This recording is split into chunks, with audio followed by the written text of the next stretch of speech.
Bana, mambo vipi mtazamaji wa Bugane TV? Karibu sana tuzungumzie habari za michezo ambazo zinatukutanisha mimi na wewe. Na kinachoendelea hapa leo ni ripoti kutoka katika uwanja wa Benjamin Mkapa.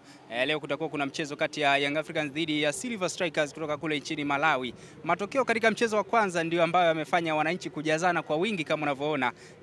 Leo ni mshike, kila mmoja anajaribu anatafuta bahati yake kuweza kuingia uwanjani kwa ajili ya kwenda kushuhudia either Young Africans ikitinga hatua ya makundi ya klabu bingwa barani Afrika ama ikitolewa katika uwanja wa Benjamin Mkapa. Mchezo wa kwanza ulitamatika kwa Yanga kufungwa bao moja kwa bila katika mchezo uliochezwa kule katika nchi ya Malawi. Lakini leo hii wananchi kupitia mwekezaji wao ama mdhamini wao Bwana Garib Said Mohamed ama GSM wameamua kuweka mechi hii bure kabisa bila kiingilio, na kama unavyoona mashabiki wa Yanga ni wengi kweli kweli, wamejazana hapa na wengine bado wanaendelea kuingia uwanjani kama unavyoona. Lakini pia kwa upande mwingine tukijaribu kuangalia faida na hasara ambazo huenda zikajitokeza kutokana na mechi kuwa bure ama kutokuwa na kiingilio, ni kwamba inawezekana ikafikia muda mashabiki wakawa ni wengi kuliko ile idadi ya viti ambavyo viko uwanjani, kwa maana tunafahamu uwanja wa Benjamin Mkapa ni uwanja ambao unachukua watu 60,000 pekee.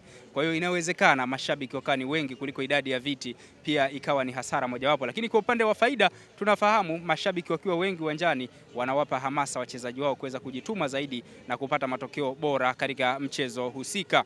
Hebu tuangazie rekodi mbalimbali katika mechi za Young Africans ambazo wameshawahi kuweka mechi bila viingilio, kwa maana zile mechi ambazo mashabiki wanaingia bure uwanjani, rekodi zimemkataa kabisa Young Africans, kwa maana katika mechi zake 5 katika mechi zake 4 zilizopita Young Africans hawakufanikiwa kupata ushindi wowote katika mechi ambazo waliweka bila kiingilio. Tukirejea mwaka 2007 katika uwanja wa CCM Kirumba, ilikuwa ni mchezo kati ya Young Africans dhidi ya El Merreikh ya Sudan, mechi ambayo ilitamatika kwa sare bila kufungana katika dimba hilo la CCM Kirumba, na mechi haikuwa na kiingilio kama hii leo. Lakini pia katika tarehe 8 ya mwezi Juni mwaka 2023 pia katika uwanja wa Benjamin Mkapa tulishuhudia Young Africans wakifungwa mabao 2-1 katika fainali ya kombe la shirikisho barani Afrika na USM Alger ya kutokea kule nchini Algeria. Lakini tukirudi nyuma hapo mwaka 2016 katika uwanja huu wa Benjamin Mkapa pia kulikuwa na ofa kwa mashabiki kuingia bure katika mchezo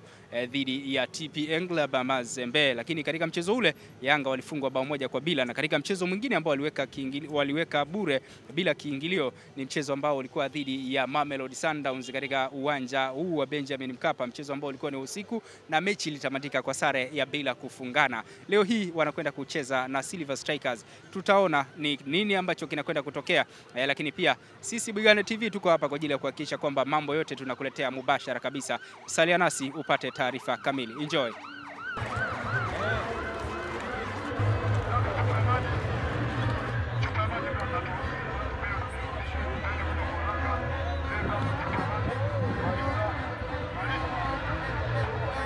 Bana, hiyo ni gari ya zimamoto, wale watu wa fire wanaitwa, wameingia hapa kwa ajili ya kuhakikisha kwamba mambo yanakwenda vizuri kama ikitokea hitilafu yoyote. Lakini pia kama unavyoona moshi ni mkubwa kutokea huko uwanjani, bila shaka ni mashabiki ambao wanazidi kuwaambia wenzao kwamba bwana, sisi tumeshaingia uwanjani. Kwa hiyo kinachofuata sasa ni wewe kuja kujisogeza uwanjani na kuja kushuhudia kile ambacho kinaendelea hapa katika uwanja wa Benjamin Mkapa.